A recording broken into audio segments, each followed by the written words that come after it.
Are you looking for reasons you don't belong or you don't deserve to be somewhere? Do you put conditions on yourself about how you need to be in order to fit in? You're listening to Pure Light, where we explore how you can believe in yourself and be happy with who you are so that you feel worthy of your craziest dreams and confident in your power to make them happen.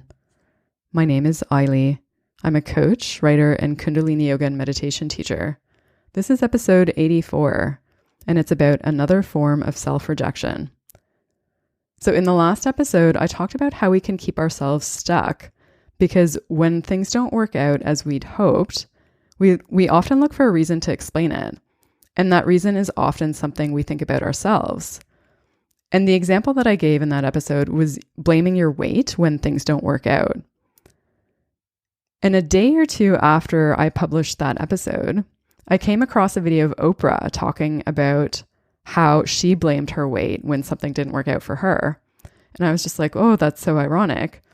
And it's ironic too, because she actually did end up getting the thing that she was blaming her weight for, her not getting.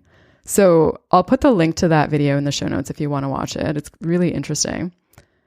But when you have a pattern of doing that, of blaming yourself and making it personal, you usually end up keeping yourself from getting the thing you want because you always have a reason that you don't deserve it. So I want to talk about another form of self-rejection today, the kind where you look for reasons you don't belong. I was at a workshop with Stephen Pressfield over the weekend called Winning the War of Art. It was at a hotel in Nashville, and when I got there, even though I was really excited about being there, I had this moment where I was like, should I really be here? Like, do I deserve to be here? Do I belong? Because the workshop was supposed to be geared towards writers who are in the ring, meaning producing work and putting it out into the world. And I've been putting work out into the world through this podcast for a while now. Like I have 83 episodes so far. This is 84. But for whatever reason in the parking lot, instead of focusing on that, I was focusing on the fact that I still haven't finished my book. And I realized as soon as I had that thought, I could either choose to entertain it and go down that path, which would basically be me looking for all the reasons I shouldn't be there. Or I could choose to just notice the thought and then let it go. And by doing that, decide that I deserve to be there. So I did that. I was just like, I'm not going to ruin this experience by going in with the mentality and energy that I don't belong. So I entertained maybe like a sentence or two about me not finishing the book before I decided like, I'm not fucking doing this. I deserve to be here. So I went into the event the next day, and during the morning sessions, Steve was talking about his theories about creativity and creating a body of work as an artist. And I was sitting there, and as he was talking, I almost felt like crying in a good way because it just felt like confirmation I was on the right path.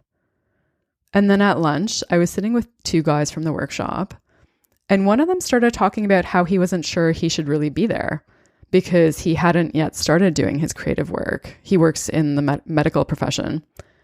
And then the other guy also started talking about how he had been thinking about why he shouldn't be there as well. And ironically, he also had his moment in the parking lot like I did when I got to the hotel. And it was really interesting to notice the tendency to think you're going to be the one who doesn't belong isn't personal. It's universal. It's the fear of not fitting in. And I took this as further proof that the next time I have thoughts about why I don't belong, I need to just let them go and not feed them any energy or entertain them in any way. When you look for reasons you don't belong, you find them. And if you choose to believe them or entertain them, it can either make you feel like an outsider or prevent you from even showing up. Thinking about lunch that day, all of us shared ideas that were based on the assumption, I shouldn't be here. I don't deserve to be here, which is a fear-based assumption. It ultimately boils down to, what if people don't like me? What if I'm the weird one? What if I'm the odd one out? What if I'm the only one who hasn't done whatever I think I'm supposed to do in order to fit in? Looking for ways you don't belong is another way of rejecting yourself. It's a way of looking for the things that make you different, that you then kind of assume is something that's wrong with you and use against yourself. It can lead to you wanting to change or fix yourself because it's based on the assumption I should be different than I am, or I should have done more than I have, or something along those lines. So it's a way of putting conditions on yourself about how you need to be in order to belong. And it's important to notice here, you're the one putting those conditions on you. No one else is doing this. It's all in your own mind. So the next time you catch yourself looking for reasons you don't belong or reasons that you don't deserve to be somewhere, ask yourself, what assumptions am I making here? And do I really want to keep operating under those assumptions? The most important thing is that you belong to yourself, meaning that you are happy with who you are. Brene Brown says, true belonging doesn't require us to change who we are. It requires us to be who we are. So stop looking for ways you need to change yourself in order to belong, because all that does is make you feel like you should be different than you are. But you don't need to be different than you are. You just need to be who you are. And if you need help seeing that, sign up to get self-love strategies in your inbox every Sunday. Go to purelightpodcast.com and click on the link that says Get Self-Love Strategies.